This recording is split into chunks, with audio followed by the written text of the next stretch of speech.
धामी बैसानी में आपदाग्रस्त क्षेत्र का करेंगे निरीक्षण। राहत बचाव कार्यों की लेंगे जानकारी। आपदा प्रभावितों से करेंगे मुलाकात। उत्तराखंड में बारिश से राहत मिलना मुश्किल। कई जिलों में बारिश को लेकर ऑरेंज अलर्ट जारी। जोशीमठ में नीति घाटी जोड़ने वाला पुल हुआ ध्वस्त। कई गांवों से संपर्क टूटा। सीएम बदलने की अफवाह फैलाने वालों पर पुलिस का बड़ा एक्शन। फर्जी खबर चलाने वालों पर दर्ज हुए मुकदमे। सोशल मीडिया के काल नेमियों पर पुलिस की पैनी नजर।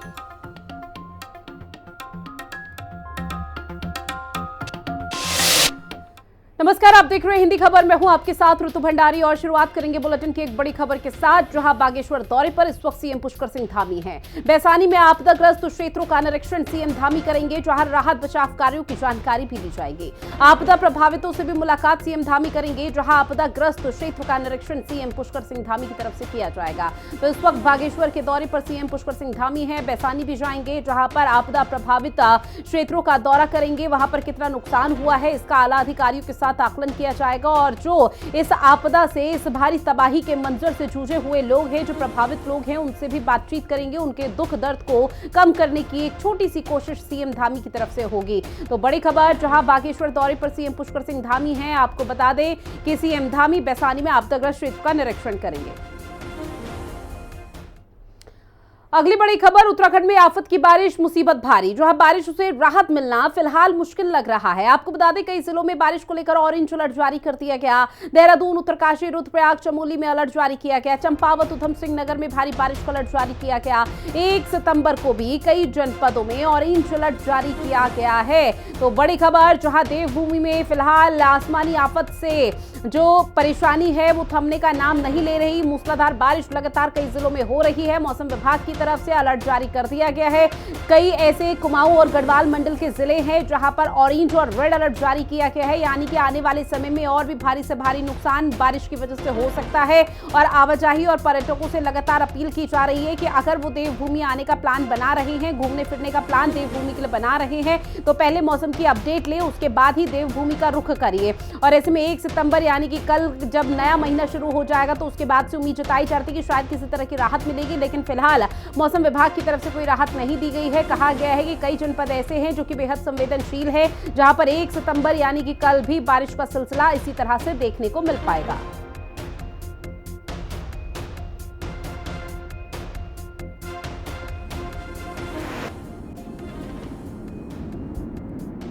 तो बड़ी खबर, कई जिलों में बारिश का अलर्ट जारी कर दिया गया है। लगभग कई ऐसे गांव हैं जिनका एक दूसरे से संपर्क भी टूट चुका है, क्योंकि उत्तराखंड में जो आफत की बारिश है वो लगातार जारी है। किसी भी तरह से मुश्किलें फिलहाल कम होने का नाम नहीं ले रही है। बारिश से राहत मिलना बहुत मुश्किल लग रहा है। उम्मीद की नजरें लगातार यहां पर की जा रही है कि शायद किसी तरह से बड़ी राहत मिल जाए, लेकिन फिलहाल उम्मीद नहीं है। वहीं उत्तराखंड में नहीं कम हुआ खतरा, जहां जोशीमठ में बारिश से हाहाकार की स्थिति है। नीति घाटी को जोड़ने वाला पुल ध्वस्त हो गया। तमक में अधिक जल प्रलय आने से ध्वस्त हुआ है। लगभग 15 गांव से संपर्क टूट चुका है। बड़ी खबर, जहां आपको बता दें कि फिलहाल जो स्थिति है वो मौके पर यहां पर अनुकूल नजर नहीं आ रही है। जहां पर उत्तराखंड में फिलहाल खतरा थमा नहीं है। जोशीमठ में बारिश से हाहाकार की स्थिति है। जोशीमठ के लोग अब डरे सहमे नजर आ रहे हैं, क्योंकि लगभग 15 से ज्यादा ऐसे गांव हैं जिनका एक दूसरे से संपर्क टूट चुका है। प्रशासन मौके पर मौजूद है, पूरी तरह से मुस्तैद है।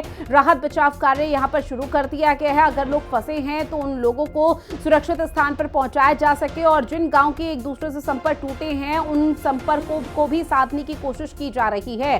तो बड़ी खबर, जहां उत्तराखंड में खतरा फिलहाल कम नहीं हुआ है। जोशीमठ में बारिश से हाहाकार की स्थिति है, जहां पर लगभग 15 गांव ऐसे जिनका एक दूसरे से संपर्क पूरी तरह से टूट गया, क्योंकि जो 15 गांव को जोड़ने वाला पुल था वो ही ध्वस्त हो गया है। और ऐसे में लोगों को किस कदर परेशानी हो रही होगी ये समझा जा सकता है। ना ही प्रशासन वहां पर पहुंच पा रहा है, ना ही आसपास के जो गांव के लोग हैं वो एक दूसरे की मदद कर पा रहे हैं।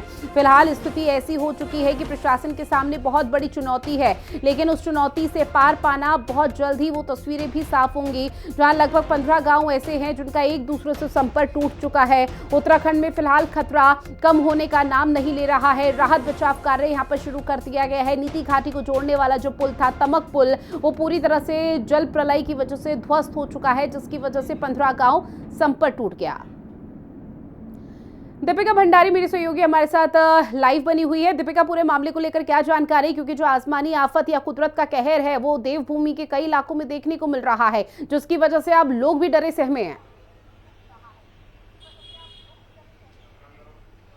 जी बिल्कुल, देखिए उत्तराखंड में लगातार आपदाओं का दौर जो है वो जारी है। अगर चाहे हम उत्तरकाशी की बात करें या फिर हम चमोली की बात करें या हम फिर बात करें पौड़ी की, तो लगातार यहाँ पर बारिश के कारण जो पहाड़ हैं वो दरक रहे हैं, बोल्डर जो है वो गिर रहे हैं। हमने तमाम वीडियोस भी देखी जिसमें लोग अपनी जान बचाकर भागे हैं और कई मौतें भी जो है आपदा के कारण हुई है। अभी हाल ही में अगर हम बात करें चमोली की, तो आपने देखा थराली में क्या कुछ तस्वीरें निकल के सामने आई थी, जिसमें कई लोग अभी दबे हैं, लापता हैं, उनकी डेड बॉडी तक नहीं मिल पाई है। और उत्तरकाशी में भी ऐसा ही रहा, अभी तक कई लोग लापता हैं। और इस बीच मौसम विभाग ने एक बार फिर से 2 दिन का अलर्ट जो है जारी किया है। आज ऑरेंज अलर्ट है। और अभी भी अगर बात करें देहरादून की, तो लगातार बारिश जो है वो सुबह से हो रही है। और जो पहाड़ी जिले हैं खासतौर पर, वहां पर जो लोग हैं, दुर्गम क्षेत्रों में जो लोग रह रहे हैं, उनके लिए काफी मुश्किल भरा जो ये बरसात का मौसम है वो रहता है, क्योंकि जिस तरीके से पहाड़ दरकते हैं और मलबा आने के कारण कई लोग अभी तक लापता बताए जा रहे हैं। चाहे हम उत्तरकाशी की बात करें या हम चमोली की बात करें, तो एक बार फिर से आज मौसम विभाग ने देहरादून समेत कई पहाड़ी जिले जैसे उत्तरकाशी, चमोली, टिहरी, पिथौरागढ़, इन जिलों में ऑरेंज अलर्ट जारी किया है। यानी कि लोगों को अधिक सतर्क रहने की जरूरत है। अगर आप पहाड़ों में सफर करने जा रहे हैं तो ऐसे में अगर आप सफर ना करें तो ज्यादा बेहतर होगा, क्योंकि आपने देखा जिस तरीके से लगातार वीडियोस वायरल हो रही हैं और लगातार हादसे हो रहे हैं, बड़े बड़े पत्थर जो है, चट्टाने वो गिर रही हैं। ऐसे में लोगों से भी अपील है कि वो यात्रा जो है वो सतर्क होकर करें। और अगर कहीं ऐसा लगता है कि भारी बारिश हो रही है तो ऐसे में यात्रा करने से बचे, खासतौर पर पहाड़ों में। तो अगर बात करें अलर्ट की, तो आज का अलर्ट है। और साथ ही कल की बात करें तो कल भी उत्तरकाशी समेत देहरादून, टिहरी, चमोली, पिथौरागढ़, बागेश्वर समेत कई जो पहाड़ी जिले हैं वहां पर ऑरेंज अलर्ट जारी किया गया है। निश्चित तौर पर देखिए मौसम विभाग की तरफ से अलर्ट जारी कर दिया गया है और देवभूमि के कई ऐसे इलाके और जनपद जिले हैं जहां पर फिलहाल स्थिति अनुकूल नहीं बनी हुई और प्रशासन के सामने खुद दीपिका बहुत बड़ी चुनौती है। लेकिन इस वक्त सीएम पुष्कर सिंह धामी बागेश्वर दौरे पर है, जहां आपदा प्रभावित क्षेत्रों में जाएंगे, वहां के लोगों से मुलाकात की जाएगी, उनके दुख दर्द को कम करने की कोशिश की जाएगी। इसको लेकर क्या अपडेट है? जी बिल्कुल, देखिए सीएम धामी लगातार जहां जहां पर आपदाएं आ रही हैं वहां खुद जाकर लोगों से मिल रहे हैं, जो पीड़ित हैं उनसे मिल रहे हैं और उनको मुआवजा जो राशि है वो भी दिया जा रहा है। ऐसे में अब बीते दिनों उनका पिथौरागढ़, अल्मोड़ा का दौरा था जो कि रद्द हो गया था, वो दिल्ली चले गए थे और आज जो है वो बागेश्वर और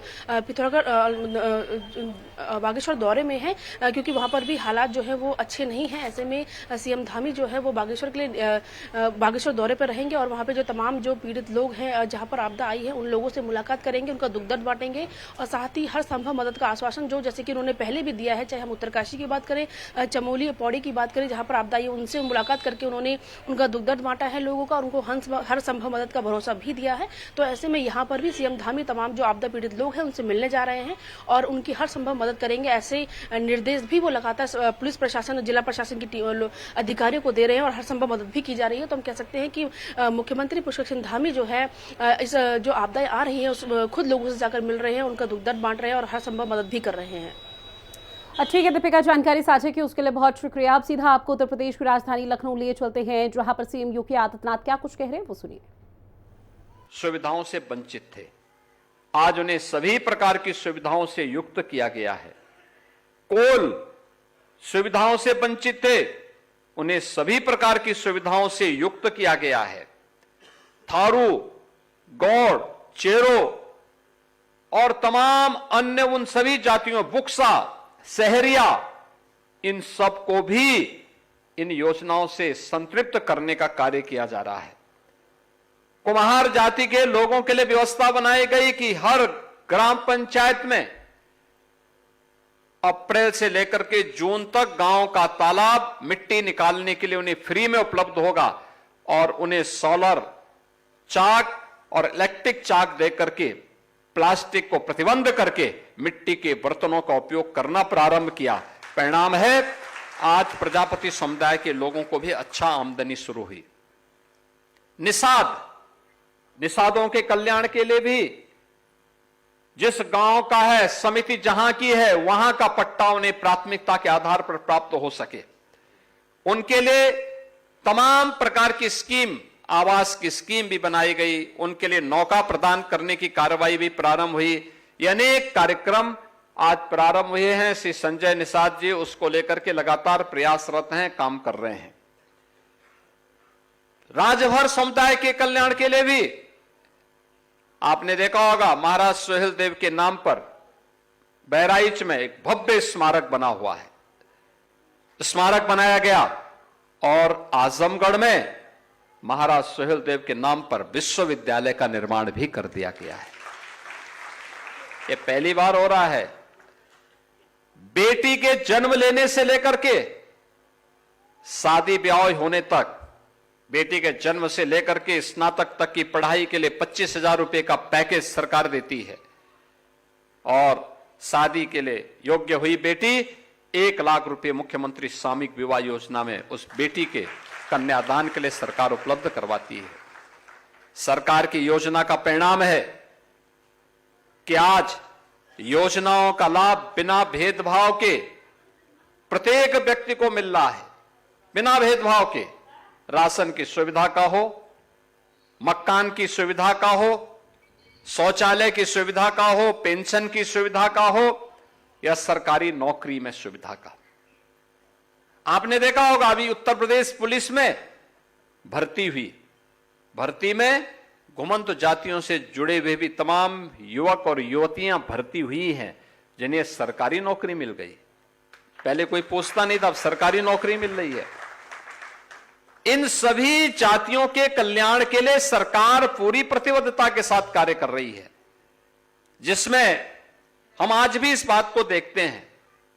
नट है, बंजारा है, बाबरिया है, सांसी है, कंजर है, कालवेलिया है, ये सभी ऐसी जातियां हैं जिनके कल्याण के लिए कार्य किए जाने की आवश्यकता है।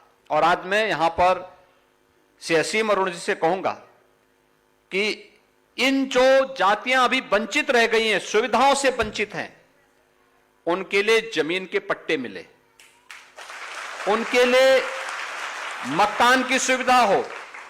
जैसे हम लोगों ने अन्य जातियों को आच्छादित करना प्रारंभ किया, सेचुरेशन के लक्ष्य को प्राप्त किया है, ऐसे ही यहां पर प्रदेश में एक घुमंतु जातियों का बोर्ड बनाने की आवश्यकता है। उनको बनवाइए। उसको बनाने के साथ ही इन जातियों को,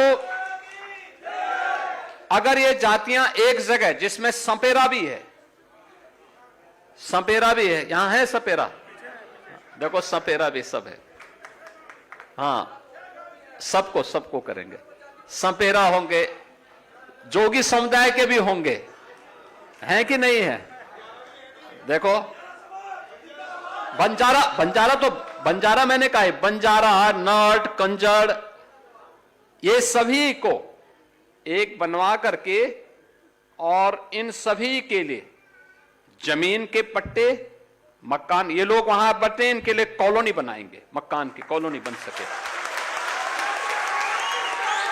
ये सुविधाएं होनी चाहिए, जिससे जैसे शामली का मॉडल, जैसे शामली के अंदर हुआ है, या बनटांगिया का जो मॉडल हम लोगों ने बनाया है, हर प्रकार की सुविधाओं का लाभ उन्हें प्राप्त हो रहा है। ऐसे ही सभी प्रकार की सुविधाओं का लाभ मिल सके और आजादी का सही अनुभव न केवल इनको बल्कि सरकारी नौकरियों में, शासन की सुविधाओं में इसका लाभ इन्हें प्राप्त हो सके, यह एहसास आज प्रधानमंत्री मोदी जी के नेतृत्व में दिलाने की आवश्यकता है। मुझे विश्वास है कि विमुक्ति दिवस के अवसर पर हम सब उन सभी घुमंत जातियों को जो अब तक खाना बदोश की तरह घूमते थे, आज आपने देखा होगा उत्तर प्रदेश सरकार ने 18 अटल आवासीय विद्यालय भी बनाए हैं।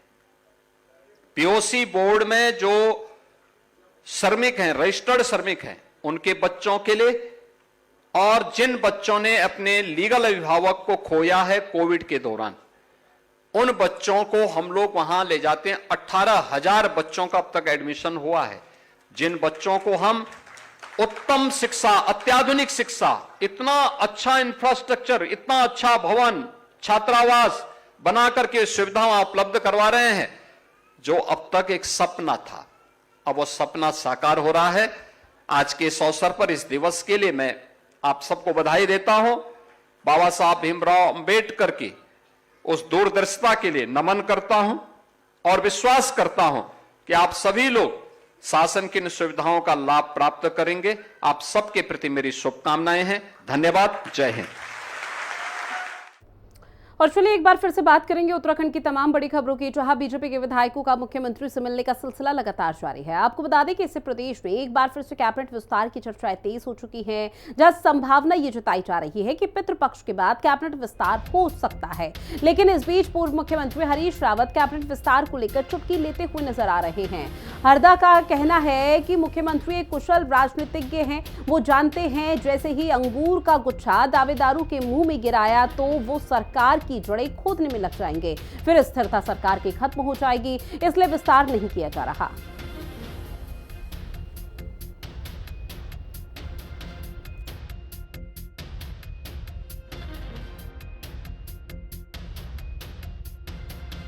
है कि जल्दी जो अंगूर का गुच्छा इन्होंने एक डंडे पर लटका रखा है ऊपर मुख्यमंत्री ने, वो ये जो भी आकांक्षी हैं उनके मुंह में गिर जाए, क्योंकि खाली पगलाए घूम रहे हो। लेकिन मुख्यमंत्री एक कुशल राजनीतिज्ञ हैं।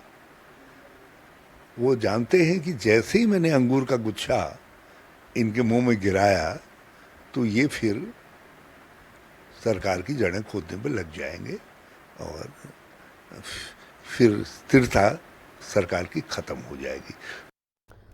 वहीं प्रदेश में आपदा राहत कार्यों के बीच मुख्यमंत्री परिवर्तन संबंधित अफवाहें फैलाने वालों के खिलाफ उत्तराखंड पुलिस अब एक्शन मोड में आ चुकी है।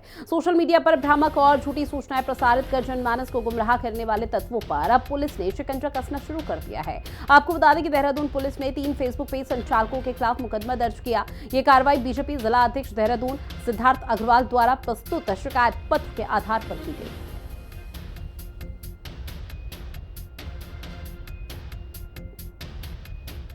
अब खबर अल्मोड़ा से है, जो ऐतिहासिक मां नंदा देवी मेले में महिला झोड़ा प्रतियोगिता का आयोजन हुआ। आपको बता दें रंग बिरंगे परिधानों में सजी महिलाओं ने जब पारंपरिक धुनों पर झोड़ा प्रस्तुत किया तो पूरा नगर लोकगीतों की गूंज से सराबोर हो उठा। सांस्कृतिक धरोहर और आस्था का प्रतीक मां नंदा देवी मेला इस बार भी परंपरा और उत्सव का संगम लेकर आया है। महिला झोड़ा प्रतियोगिता का शुभारंभ राज्य मंत्री गंगा बिष्ट और समिति पदाधिकारियों ने संयुक्त रूप से किया।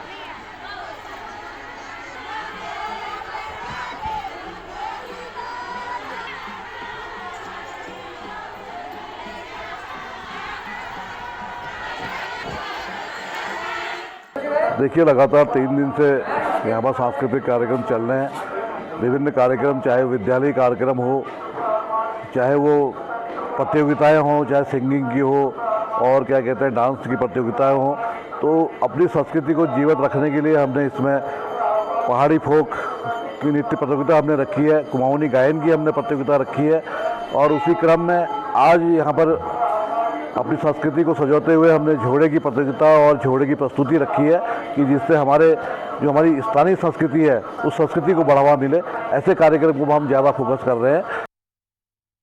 वहीं ऋषिकेश के निकट मुनिकीरेती थाना पुलिस और सीआईयू की टीम ने संयुक्त रूप से कार्रवाई करते हुए नशे के एक सौदागर को गिरफ्तार किया है, जिसके कब्जे से पुलिस ने 10 लाख रुपए कीमत की 32 ग्राम स्मैक बरामद की है। जहां तस्करी में इस्तेमाल एक वाहन को भी पुलिस ने अपने कब्जे में लेकर सीज कर दिया। पुलिस आरोपी के आपराधिक इतिहास की जानकारी जुटा रही है। फिलहाल पुलिस ने मामले में अग्रिम जांच और कार्रवाई शुरू कर दी है।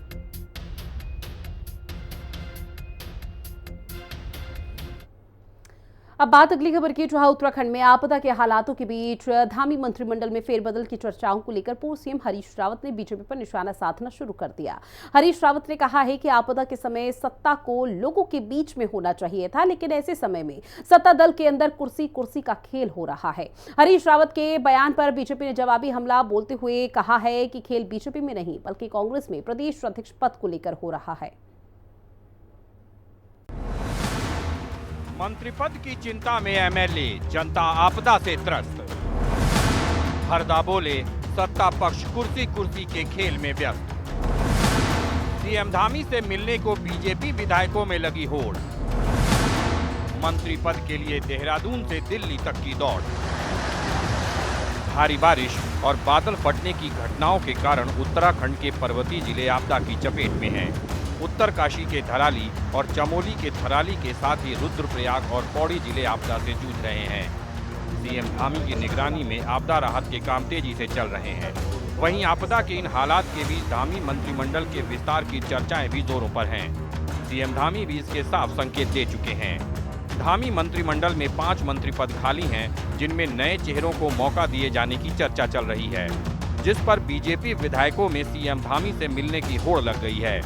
पिछले 3-4 दिनों में बागेश्वर से विधायक पार्वती दास, डोईवाला विधायक बृजभूषण गैरोला, गंगोली हाट विधायक फकीर राम टमटा, गंगोत्री विधायक सुरेश चौहान, जागेश्वर से विधायक मोहन सिंह मेहरा, विकासनगर विधायक मुन्ना सिंह चौहान, रुद्रप्रयाग विधायक भरत चौधरी और सहसपुर विधायक सहदेव पुंडीर ने मुख्यमंत्री से मुलाकात की है। वहीं पूर्व मंत्री और गदरपुर विधायक अरविंद पांडे तो दिल्ली जाकर केंद्रीय गृह मंत्री अमित शाह से मिलाए हैं। दून से दिल्ली तक की विधायकों की दौड़ के बीच मंत्रिमंडल में मौजूदा 2 मंत्रियों को बीजेपी संगठन में दायित्व देने की चर्चा है, जिससे परेशान मंत्री भी सीएम धामी से मिल रहे हैं। मंत्रिमंडल में फेरबदल की चर्चाओं से बीजेपी में मची अफरा तफरी पर पूर्व सीएम हरीश रावत ने निशाना साधा है। हरीश रावत ने कहा है कि इस समय मंत्रियों को लोगों के बीच में होना चाहिए, आपदा प्रबंधन के कार्यों को फ्रंट से लीड करना चाहिए, लेकिन ऐसे समय में सत्ता दल के अंदर कुर्सी का खेल हो रहा है। हरीश रावत ने कहा है कि कुछ लोग मंत्री पद की रक्षा के लिए और कुछ मंत्री बनने के लिए यहां से दिल्ली तक दौड़ लगा रहे हैं। वहीं हरीश रावत के बयान पर पलटवार करते हुए बीजेपी ने कहा है कि प्रदेश सरकार पूरी संवेदनशीलता के साथ आपदा प्रभावितों की मदद में लगी है, लेकिन कुर्सी के खेल की बात कर रहे हरीश रावत को तो पता होगा कि कांग्रेस में प्रदेश अध्यक्ष के पद को लेकर क्या खेल चल रहा है। ऐसे समय में होना ये चाहिए था कि सत्ता को, मंत्रीगणों, विधायक गणों को फ्रंट से लीड करना चाहिए आपदा के कामों को, तब आप ब्यूरोक्रेसी को जगा सकते हैं।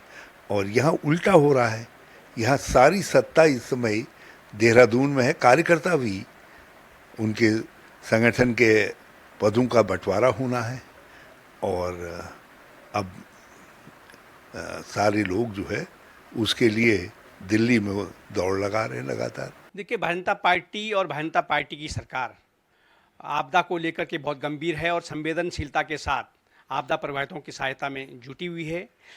जो आदरणीय हरीश रावत जी, कांग्रेस के जो वरिष्ठ नेता हैं, उनका जो बयान है, जो फेसबुक पोस्ट पर लिख रहे हैं अपने कि कुर्सी का खेल चल रहा है, ये कुर्सी का खेल सिर्फ और सिर्फ कांग्रेस पार्टी में ही चलता है। और इन दिनों कांग्रेस पार्टी में प्रदेश अध्यक्ष को लेकर के जो खेल चल रहा है वो सबको मालूम है किस तरह से वहाँ पर अंतर्द्वंद चल रहा है। माना जा रहा है कि पितृपक्ष के बाद नवरात्रि में धामी मंत्रिमंडल का विस्तार हो सकता है, जिससे बीजेपी विधायकों के दिल की धड़कनें तेज हो गई हैं और वो मुख्यमंत्री कार्यालय के चक्कर लगाकर मंत्री की कुर्सी पर अपनी संभावनाओं को टटोल रहे हैं। लेकिन आपदा के समय में मंत्री पद के लिए बीजेपी विधायकों की बेचैनी से कांग्रेस को बीजेपी पर निशाना साधने का मौका मिल गया है। देखना होगा कि आपदा के बीच सत्ता पक्ष में मंत्री पद को लेकर मची अफरा तफरी पर कब विराम लगता है। देहरादून से संवाददाता शुभांगी भट्ट के साथ ब्यूरो रिपोर्ट, हिंदी खबर। और चलिए, बुलेटिन में इतना ही। आप बने रहिएगा हिंदी खबर के साथ। नमस्कार।